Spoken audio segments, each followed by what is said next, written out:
శుక్లాంబరధరం విష్ణుం శశివర్ణం చతుర్భుజం ప్రసన్నవదనం ధ్యాయేత్ సర్వవిఘ్నోపశాంతయే. గురుర్బ్రహ్మా గురుర్విష్ణుః గురుర్దేవో మహేశ్వరః గురుస్సాక్షాత్ పరం బ్రహ్మ తస్మై శ్రీగురవై నమః.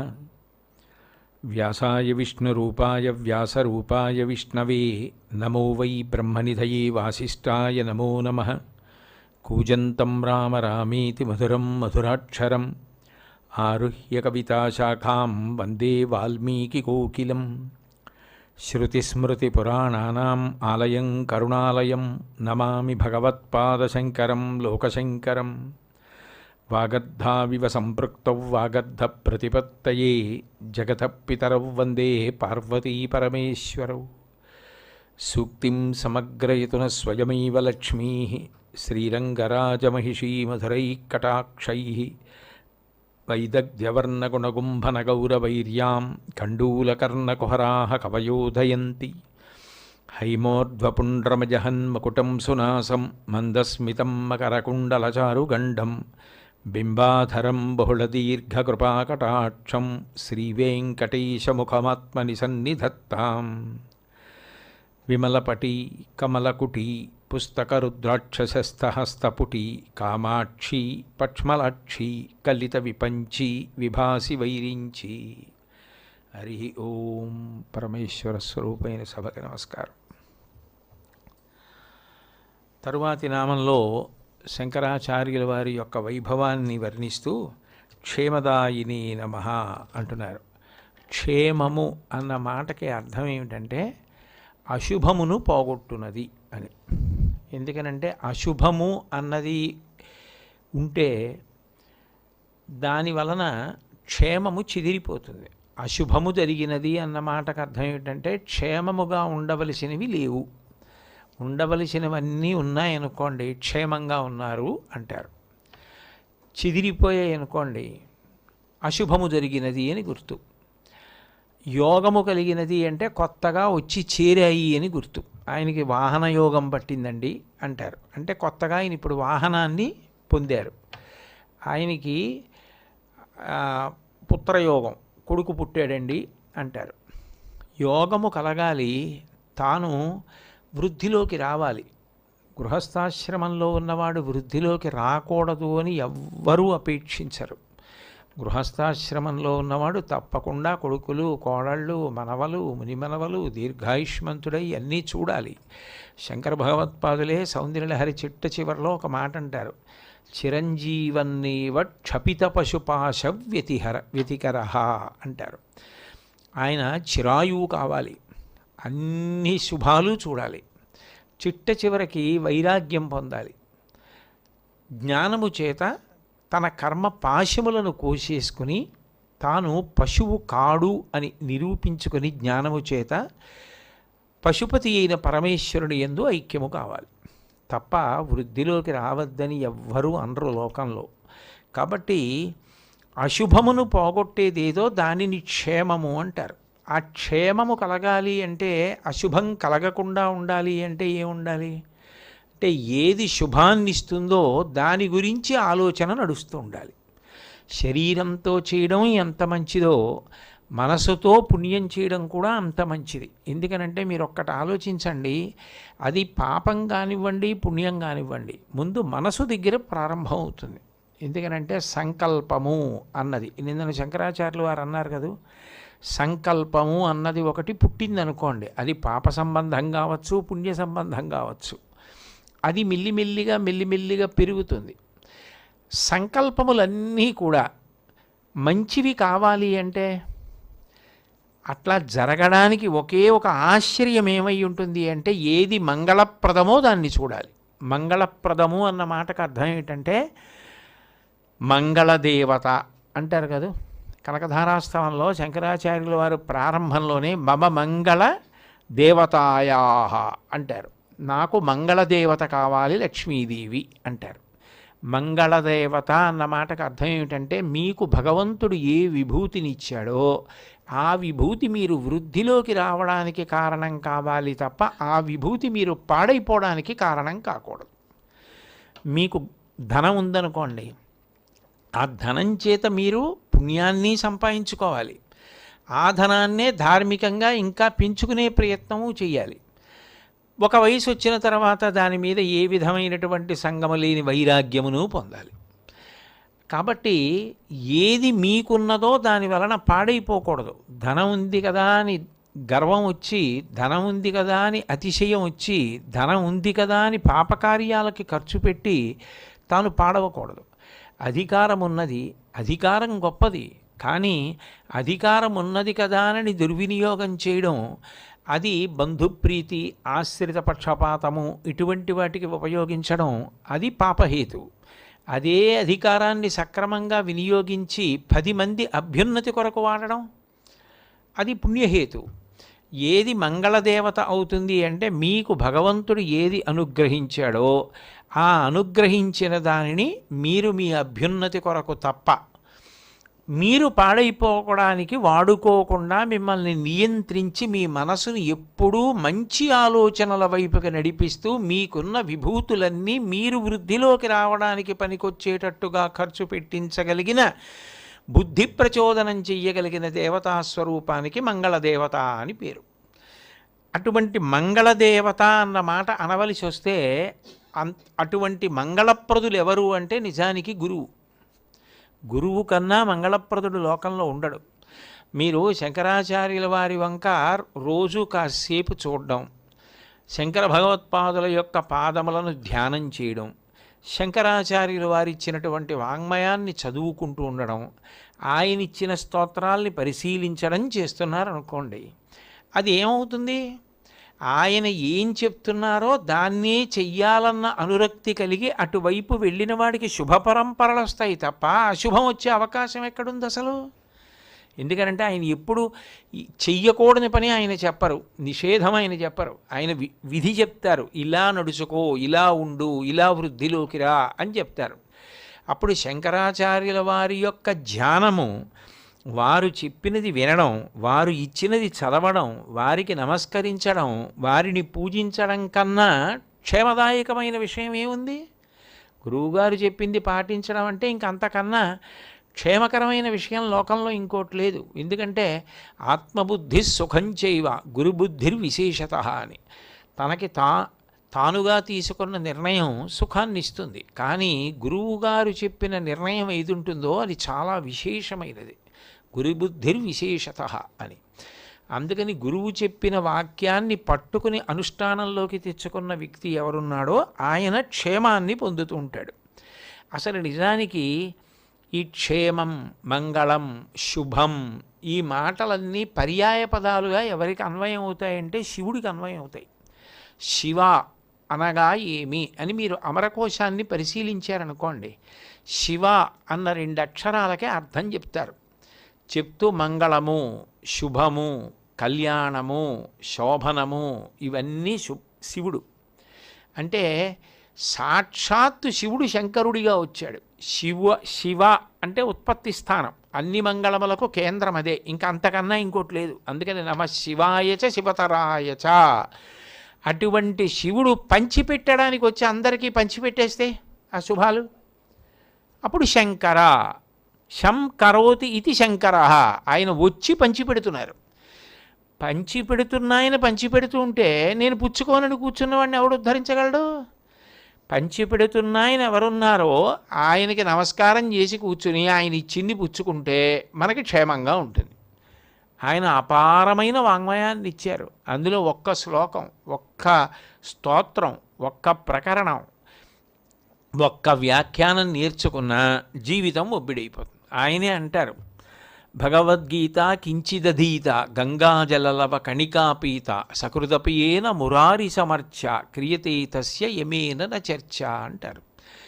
భగవద్గీతలో ఒక్క శ్లోకానికి వ్యాఖ్యానం సరిగ్గా అర్థం చేసుకున్న గంగాజలలవ కణికాపీత, గంగాజలాన్ని ఒక్క చుక్క తాగిన, సకృదపియేన మురారి సమర్చ, ఒక్కసారైన మురారి శ్రీ మహావిష్ణువుని అర్చన చేసిన, అంటే దాని అర్థం శివుణ్ణి కాదా అండి అనకూడదు ఇక్కడ. ఎందుకనంటే అందరినీ ప్రతిపాదిస్తారు. జాగృతిలో ఇంద్రియములకు అధిష్టానం కాబట్టి విష్ణువుని చెప్తారు. కాబట్టి క్రియతే తస్య యమేనన చర్చ, అటువంటి వ్యక్తికి యముడితో చర్చ లేదు. అదేమిటండి యముడితో మాకెందుకు చర్చ అంటే ఆయన రమ్మండం మనం రానండం ఉండదు, అంటే అసలు యమదర్శనం ఉండదు అటువంటి వ్యక్తులకు. కాబట్టి గురువుగారు చెప్పినటువంటి మాట ఎవరు వింటున్నారో అంతకన్నా గొప్పది ఇంకొకటి లేదు. అన్నిటికన్నా మీరు గురువులు చెప్పినటువంటి విషయం వల్ల జరిగే గొప్ప ప్రయోజనాన్ని చాలా జాగ్రత్తగా పరిశీలిస్తే ఒకటి కనపడుతుంది. మనసుకి ఒక లక్షణం ఉంటుంది, అది సంకల్ప వికల్ప సంఘాతం. అది ఏం చేస్తుందంటే నిరంతరం ఏవో ఆలోచనలు చెప్తుంది. అసలు చెప్పి ఇది అవుతుందా అవదా, దాని మీద నిర్ణయం చేశాడా చేయలేదా అదేం ఆగదు. అది లేచింది అంటే దాని లక్షణం ఏమిటంటే అలా పుంఖానుపుంగలంగా ఆలోచనలు చెప్పేస్తూనే ఉంటుంది. ఈ ఆలోచనలన్నీ దృష్టిలో పెట్టుకుని బుద్ధి అక్కడో నిర్ణయం చేసే వరకు అది ఆగదు. అది అలా చెప్తూ ఉంటుంది, వదులుతూ ఉంటుంది, చెప్తూ ఉంటుంది, వదులుతూ ఉంటుంది. అదే పని దానికి. అందుకే సంకల్ప వికల్ప సంఘాతమునకే మనస్సు అని పేరు. దానికి యుక్తాయుక్త విచక్షణతో సంబంధం లేదు. మనసులోంచి వచ్చే ఆలోచనలు సర్వసాధారణంగా ఏవై ఉంటాయి అంటే సంస్కరింపబడనప్పుడు ఏవై ఉంటాయి అంటే ఇంద్రియముల యొక్క సుఖము, శరీరము యొక్క సుఖము, మనసు యొక్క సుఖము, ఈ మూడిటిని దృష్టిలో పెట్టుకుని మనసు మాట్లాడుతూ ఉంటుంది. ఎప్పుడు మాట్లాడినా ఇంద్రియాలు సుఖంగా ఉంటాయా, కళ్ళకి సుఖంగా ఉంటుందా చూస్తుంటే, చెవులకు కాసేపు సంతోషంగా ఉంటుందా, ముట్టుకోవడానికి సంతోషంగా ఉంటుందా, తినడానికి నాలుకకి సంతోషంగా ఉంటుందా, వాసన చూస్తే సంతోషంగా ఉంటుందా, మనసుకి సంతోషంగా ఉంటుందా, శరీరం సంతోషపడుతుందా, ఇదొక్కటే చెప్తుంది. అట్లా ఉండేవి ఏవో అవి చెప్తుంది తప్ప అంతకన్నా భిన్నంగా ఇవన్నీ కష్టపడినా పర్వాలేదు నువ్వు ఇది చెయ్యని మాత్రం మనసు మొదట్లో చెప్పదు. ఇప్పుడు ఎందుకు చెప్పదు అంటే దానికి ఆ రంజకత్వం ఇష్టం, దానికి ఆ సంతోషం పడుతూ ఉండడం ఇష్టం. అందుకే మనసులోంచి ఉత్పన్నమయ్యే ఆలోచనలకు ప్రియం అని పేరు. ప్రియం అంటే సంతోషంగా ఉండడానికి ఏం చేసేయచ్చో చెప్తూ ఉంటుంది. అది ధర్మచట్రంలో ఇమిడిందా, అది చెయ్యొచ్చా, అది చేయకూడదా, ఇదేమి అది ఆలోచించదు. దాన్ని ప్రియమైనది ఏదుందో దానిని ప్రేయస్సు అంటారు. అంటే మనసులోంచే వస్తుంది ఆలోచన. ఆ ఆలోచన చేసుకుంటూ వెళ్ళిపోయాం అనుకోండి. ఇప్పుడు దేవుడికి పెట్టిన తర్వాత మనం కూర్చుని ఎంత తిన్నా అది ప్రసాదం. మీరు ఇంత తినండి అంత తినండి, మీరు ప్రసాదం తిన్నారు, తేజో కారణం. భగవంతుడికి పెట్టకుండా మీరు తినేశారనుకోండి, దోషమైందా లేదా?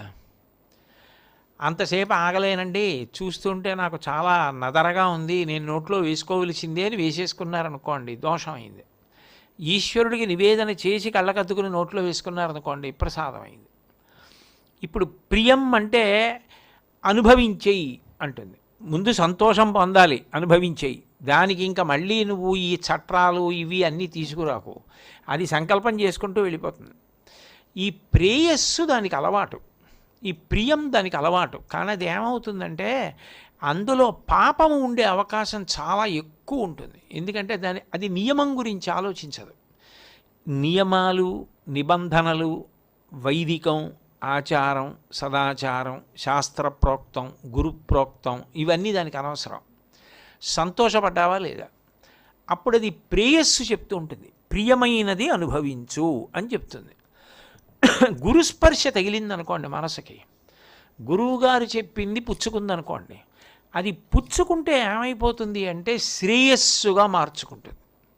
శ్రేయస్సు అంటే ఏమవుతుందంటే కష్టపడతారు, శరీరంతో ఇంద్రియాలతో కష్టపడతారు, మనసుతో కష్టపడతారు, బుద్ధితో కష్టపడతారు. కానీ ఆ కష్టాన్ని సుఖంగా సంతోషంగా స్వీకరిస్తుంది. ఉదాహరణకి మిమ్మల్ని అందరినీ కూర్చొని ఒక గంటన్నర శంకరాచార్యుల వారి గురించి వినండి అన్నాను అనుకోండి. అది ప్రారంభంలో ఏం వింటామండి రోజును అని అనిపించవచ్చు. కానీ మీరు ప్రతిరోజు వింటున్నారనుకోండి, లేదు వినాలి, తెలుసుకోవలసిన విషయం ఒక గంటన్నర వింటే ఒక 2 నిమిషాలైనా మనం పట్టుకోవలసింది కనపడుతుంది అందులో అని అనిపించి అదే మనసు మిమ్మల్ని ఇక్కడికి తీసుకొచ్చి కూర్చోబెడుతుంది, వెడదాం అంటుంది.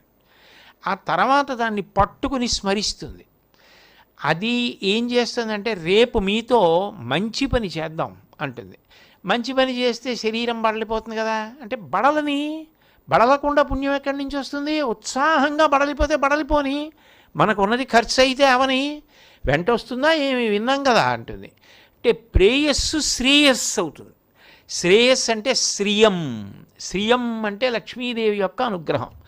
శ్రియం శ్రేయస్సు, ప్రియం ప్రేయస్సు. గురుస్పర్శ తగలనంతసేపు ప్రేయస్సులో వెళ్ళిపోతుంటుంది. గురుస్పర్శ తగలగానే శ్రేయస్సు వైపుకు మారిపోతుంది. మీకు అర్థమైపోయి ఉండాలి. ప్రేయస్సు వల్ల పాపము నడవచ్చు, దానివల్ల అశుభం కలగచ్చు. శ్రేయస్సు ఎప్పుడూ పుణ్యమే అయినప్పుడు శుభ పరంపరలే ఉంటాయి తప్ప దానికి అశుభ స్పర్శ ఎలా ఉంటుంది? అప్పుడు గురుబోధ ఏం చేసింది మిమ్మల్ని? క్షమదాయినే నమః.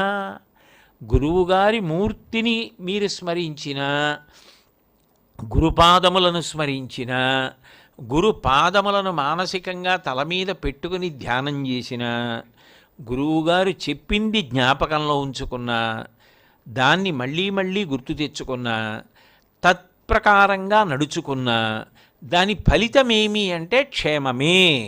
అంటే అందరికీ క్షేమమును కల్పించడం ప్రధానమై ఉంటుంది గురువు యొక్క తత్వం. కాబట్టి ఇప్పుడు నిజానికి ఇంతమంది యొక్క క్షేమమును అరసి ప్రవర్తించేవారెవరు? గురువు. అప్పుడు దేశకాలాలతో సంబంధం లేకుండా ఎన్ని కోట్ల మందిని ఏ సమయంలోనైనా ఉద్ధరించడానికి వీలైన వాంగ్మయాన్ని ఇచ్చి అంత బోధ చేసినటువంటి శంకర భగవత్పాదుల యొక్క పరిశ్రమ ఎంత గొప్పది! ఆయన కన్నా ఇంకా క్షేమాన్ని అనుగ్రహించే వాళ్ళు ఎవరుంటారు? అందుకని క్షేమదాయినే నమః. అయితే ఈ లోకానికి అంతటికీ క్షేమం కల్పించడం కోసం నేను పరిశ్రమ చేయకపోతే వాళ్ళు పాడైపోతారు.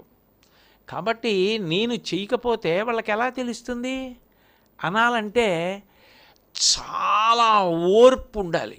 అంత ఓర్పు ఉంటే తప్ప చేయలేరు. ఎందుకనంటే ఎవరో ఒకళ్ళు ఏమంటారు, ఎందుకండి ఆయనకి ఇవన్నీ అంటారు. ఇంకోళ్ళు ఏమంటారు, ఆ చెప్పిందే చెప్పారండి అంటారు.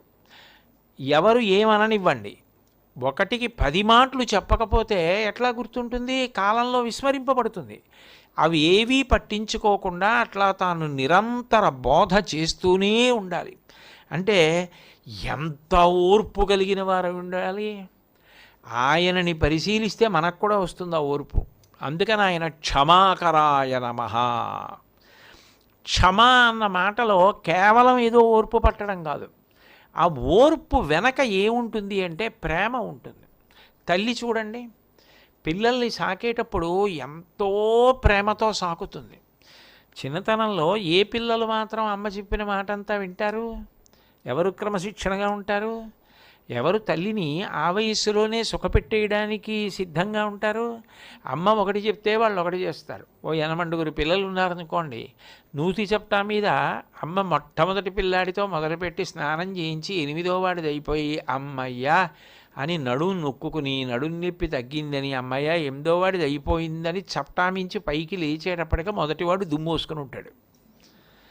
అమ్మ మళ్ళీ ఓర్పుగా మళ్ళీ వాడిని పిలిచి మళ్ళీ ఒళ్ళు రుద్ది మళ్ళీ స్నానం చేయించి మళ్ళీ ఏదో తాటాకులమంట వాడిని కాసేపు ఏదో నింద చేసి మొత్తం మీద ఇంతమందిని సిద్ధం చేసి ఎంత కష్టపడి వాళ్ళందరినీ వృద్ధిలోకి తీసుకొస్తుంది.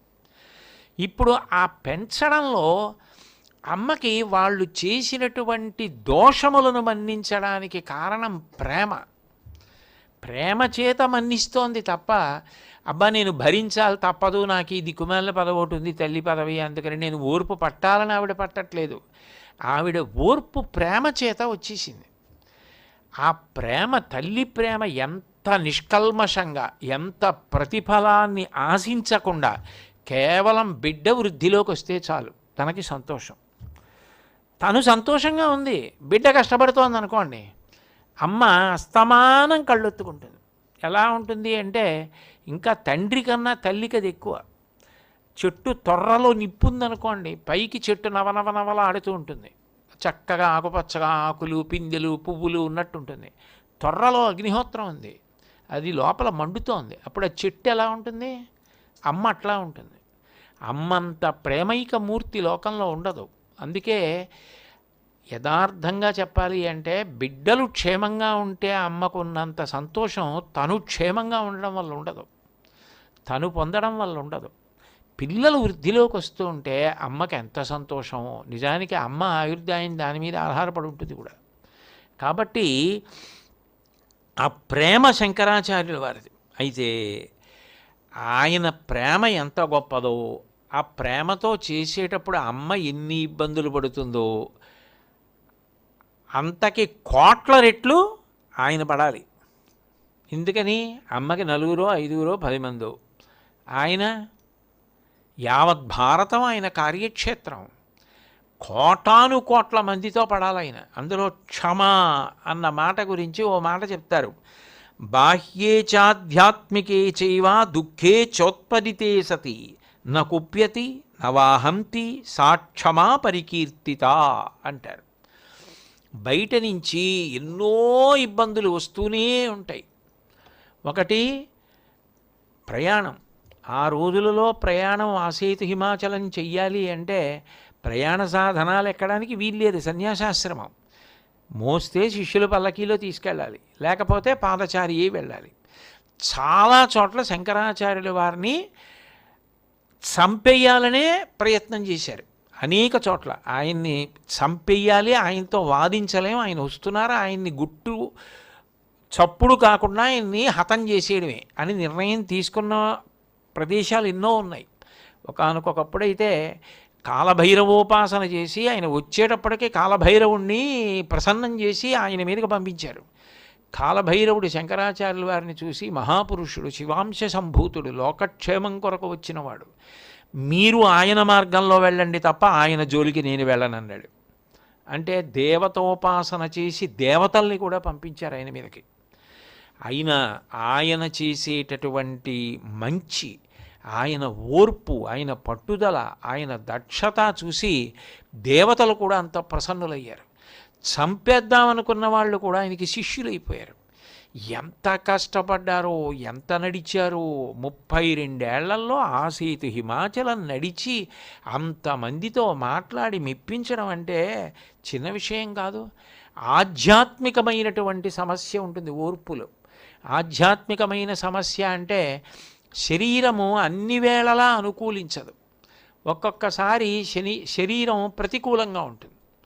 అనుకూలించకుండా, శరీరం కదా ప్రధానం, దాంతో కదా బోధ చెయ్యాలన్నా దాంతోనే చెయ్యాలి. ఆయన ఏదైనా వ్రాయాలన్నా శరీరం సహకరించాలి, ఆయన చదవాలన్నా శరీరం సహకరించాలి, ఆయన ప్రయాణం చేయాలన్నా శరీరం సహకరించాలి. శరీరం సహకరించదు, మొరాయిస్తుంది. ఎందుకనంటే దానికి ఏదో రుగ్మత పొటమరిస్తుంది, పొటమరించి ఇబ్బంది పెడుతుంది. ఎవరినంటావు అప్పుడు నువ్వు? ఎవరిని నింద చేస్తావు? నీకు శరీరం సహకరించలేదు, కానీ నువ్వు చేయవలసిన కర్తవ్యం ఉంది. ఇది నాకు ఒక పెద్ద ప్రారంధం అని ఎవరిని నిందిస్తావు? అది నీ అభ్యున్నతి హేతువు అని ప్రేమతో నువ్వెంచుకున్నది. దాన్ని అంత ప్రేమతోటి భరించాలి.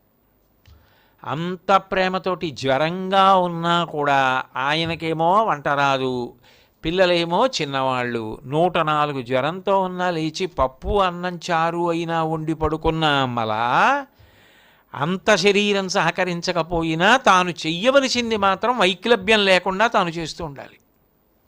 అంటే అప్పుడు ఎంత ఓర్పు ఉండాలి? ఇది చేసేటప్పుడు ఒకరిని నిందించకుండా ఉండాలి, నవ్వుతూ ఉండగలగాలి. కానీ వేరొకరిని ఎవరిని కూడా తను కష్టపడ్డానికి ఎవరిని కారణమని నింద చేయకూడదు. అలా ఉండగలగడం ఎంత గొప్ప విషయం. భగంధర వ్యాధి వచ్చినా, శరీరం సహకరించకపోయినా అదే ధ్యానం, అదే బోధ, అదే శిష్యోద్ధరణ. ఎంత గొప్ప విషయం. ఎవరి మీద ద్వేషం లేకుండా ఉండడం. ఎంత శక్తి కలిగి ఉన్నప్పటికీ కూడా ఎంత దోషం చేసిన వాడు పాడైపోవాలని కోరకుండా ఉండగలగడం. వాడు బాగవడానికి కోపం నటించడమే తప్ప నిజంగా కోపాన్ని పొంది వాడు పాడైపోవడానికి తాను దేవతల్ని ఎప్పుడూ ప్రార్థన చేయకుండా ఉండడం. వాడి మీద కోపం వచ్చి వాడు పాడైపోవాలని మనసులో ఎప్పుడూ ఆలోచన రాకుండా, ఆయన బాగుపడాలి, ఆయన మార్గంలోకి రావాలి, అందుకోసం శిక్ష వేస్తాను, నాకు దూరంగా ఉంచితే అయ్యయ్యో నేను దూరం అయిపోతున్నానని బాధపడి మారతాడు అని ప్రేమతో దూరం పెట్టాలి తప్ప, పెట్టాలి మళ్ళీ మార్పు వచ్చింది అనగానే దగ్గరికి తీసుకోవాలి. తప్పించి కోపంతో వాళ్ళు పాడైపోవడానికి భగవంతుడిని ఎప్పుడూ ప్రార్థన చేయకూడదు. అది ఎప్పుడూ ప్రేమ అట్లాగే ఉండాలి. అది అందుకోనివ్వండి, అందుకోకపోనివ్వండి. నది ప్రవహిస్తూ ఉంటుంది. కొంతమంది స్నానం చేస్తారు, పునీతులవుతారు. అక్కడే ప్రవహిస్తున్నా ఒక్కొక్కడు ఎప్పుడూ స్నానం చేయడు. సరిగదా నదినే నింద చేసేవాళ్ళు ఉంటారు, నదినే తక్కువ చేసి మాట్లాడేవాళ్ళు ఉంటారు. అంత మాత్రం చేత నదికి పోయేదేముంది? నది గౌరవం పోయిందా? నది విలువ పోయిందా? ఒక విషయం చెప్తారు. మీరు గడ్డి బరకని తీసుకెళ్ళి సముద్రంలో పడేశారనుకోండి, అది ఎత్తినెట్టుకుంటుంది, ముంచదు. ముత్యాలు, వజ్రాలు, రత్నాలు పాదాల దగ్గర ఎట్టుకుంటుంది, రత్నగర్భ లోపల ఎక్కడో ఉంటాయి. ముత్యాలు, వజ్రాలు, రత్నాలు పాదాల దగ్గర ఎట్టుకుంది, గడ్డి పరక నెత్తి మీద ఎట్టుకుంది అని చెప్పి రత్నాలును ముత్యాలును బాధపడిపోతాయా? దాని విలువ దాందే. అడుగున పెట్టిన సముద్రం నెత్తి మీద ఎట్టుకున్న గడ్డి పరకే. నిన్నెవరో గౌరవించారని పొంగిపోకు, నిన్నెవరో విమర్శించారని కుంగిపోకు. అది వాళ్ళ సంస్కారం అంతే. నీ మార్గంలో నువ్వు వెళ్ళిపో. కాబట్టి అలా వెళ్ళగలగడానికి సమర్థత ఉండి కూడా అవతల వాళ్ళని పాడు చెయ్యకుండా నిలబడగలిగి ఉండాలి. అదంటాడు ఉద్యోగ పర్వంలో విదురుడు మాట్లాడుతూ, చెల్లియుండియు సైరణ చెయ్యునతడు పేదవడియును అర్ధికి ప్రియముతోడ తనకు కల భంగి ఇచ్చునతండు పుణ్యపురుషుడని చెప్పి రార్యులు కురువరేణ్యా అంటాడు. చెల్లియుండియు సైరణ చెయ్యునతడు. ఆయన తలుచుకుంటే ఆయన కూడా ప్రతీకారం తీర్చుకోగలడు, ఆయన కూడా గుట్టుగా ప్రతీకార చర్య చేయగలడు, ఆయన కూడా కుట్రలు చేయగలడు, ఆయన కుతంత్రాలు చేయగలడు. అది బుద్ధికి సంబంధించిన విషయమే. కానీ అలా చేసినప్పుడు ఆయనకి ఆ స్థాన గౌరవం ఏది? అందుకని ఆయన చేయడు. స్వీయ నియంత్రణ, తను క్రమశిక్షణకు అలా కట్టుబడి ఉంటాడంతే. శంకరాచార్యులు వారు తలుచుకుంటే అపరాధం చేసిన వాళ్ళందరినీ ఆయన శపించాలనుకుంటే, కానీ ఎంత క్షమాగుణం, ఎంత ఓర్పు పడితే మొత్తం ఆసేతు హిమాచలాన్ని కార్యక్షేత్రం చేసుకోగలరు. పోనీ వెనక ఎవరున్నారని ఆయనకి ఎవరుండి కాపాడతారు? ఆయనకి ఆయనే అంతే. అటువంటి స్థితిలో అలా చేయడము అంటే ఆయన ఓర్మి గురించి ఏం చెప్తాం? అందుకని ఆయనని క్షమాకరాయ నమః, అంతటి ఓర్పు కలిగిన మహాపురుషుడు అని కీర్తించారు. అటువంటి శంకరాచార్యుల వారు ఏది ఇంత కష్టపడి లోకానికి బోధ చేశారో అది కేవలముగా ఏదో కాలక్షేపానికి చెప్తున్నది కాదు సుమా. నువ్వు ఒక రోజు మొత్తం మీద ఒక్క వాక్యమైనా జ్ఞాపకం పెట్టుకోవలసింది, వినవలసినది ఏదైనా ఉంటే సారవంతమైన వాక్కు చెప్పగలిగిన వాడు గురువు ఒక్కడే. ఎన్నో ఆహారాలు ఉంటాయి, కానీ ఆవు పాలతో సమానం ఏమైనా ఉంటాయా? మీరు ఒక్క కలశతో ఆవు పాలు తాగి పడుకున్నారనుకోండి, భోజనానికి తుల్యం, భోజనం చేసిన దాంతో సమానం. ఆవు పాలు అంత సమీకృత ఆహారం, అన్నీ ఆవు పాలలో ఉన్నాయి. ఆవు పాలు తాగినట్లుగా నేను బయటికి వెళ్ళి గంజి తాగుతానండి, లేకపోతే ఏదో ఒక పండు రసం తాగుతానండి అంటే ఆవు పాలు ఇచ్చినంత ఫలితాన్ని అవి ఇస్తాయా? ఇవ్వవు. దానికి ఉండే గొప్పతనం దానికి ఉంది. గంజి మాత్రం తక్కువ అనడానికి వీల్లేదు. అది పేదవాళ్ళకి అమృతం లాంటిది. కానీ ఆవు పాలు సమీకృత ఆహారం, అన్నీ ఆవు పాలల్లోనే ఉన్నాయి. ఆవు పాలు తాగేసి పడుకుంటే భోజనం చేసి పడుకున్నట్టే. పైగా మనసు అంత సాత్వికంగా ఉంటుంది, తేలికగా జీర్ణమైపోతుంది. పసిపిల్లల దగ్గర నుంచి వృద్ధుల వరకు జీర్ణం అవుతుంది. రోగిష్టి వాళ్ళకి జీర్ణం అవుతుంది. సత్వగుణంతో ఉండవలసిన సన్యాసి కూడా ఆవు పాలే తాగుతాడు. అంటే ఆవు పాలు ఎంత గొప్పవి! ఆవు పాలు ఎంత గొప్పవో అట్లా నువ్వు పట్టుకు తీరవలసినవి ఏ ఉంటాయో నువ్వు తప్పకుండా జీవితంలో పట్టుకుని అనుష్ఠించవలసినవి ఏ ఉంటాయో వాటినే మళ్ళీ మళ్ళీ మళ్ళీ మళ్ళీ మళ్ళీ మళ్ళీ మార్చి నీకు బాగా అర్థం అవ్వడానికి అదే పనిగా బోధ చెయ్యడమే పనిగా పెట్టుకున్న శంకరుల యొక్క బోధలు ఏ ఉన్నాయో అవి నిజానికి మనకి సారవంతమైనవి, ఆవు పాల వంటివి. అవి మనకి పుష్టిని, తుష్టిని, ఇహాన్ని, పరాన్ని, పునర్జన్మ రాహిత్యాన్ని కూడా కల్పించగలవు. మంగళాశాసనపరై మదాచార్య పురోగమై సర్వైశ్చ పూర్వైరాచార్యై సత్కృతాయాస్తు మంగళం. మంగళం కోసలేంద్రాయ మహనీయ గుణాత్మనే చక్రవర్తి తనూజాయ సర్వభౌమాయ మంగళం. ఉమాకాంతాయ కాంతాయ కామితార్థప్రదాయినే శ్రీగిరీశాయ దేవాయ మలినాథాయ మంగళం. సర్వం శ్రీ ఉమామహేశ్వర పరబ్రహ్మార్పణమస్తు. స్వస్తి.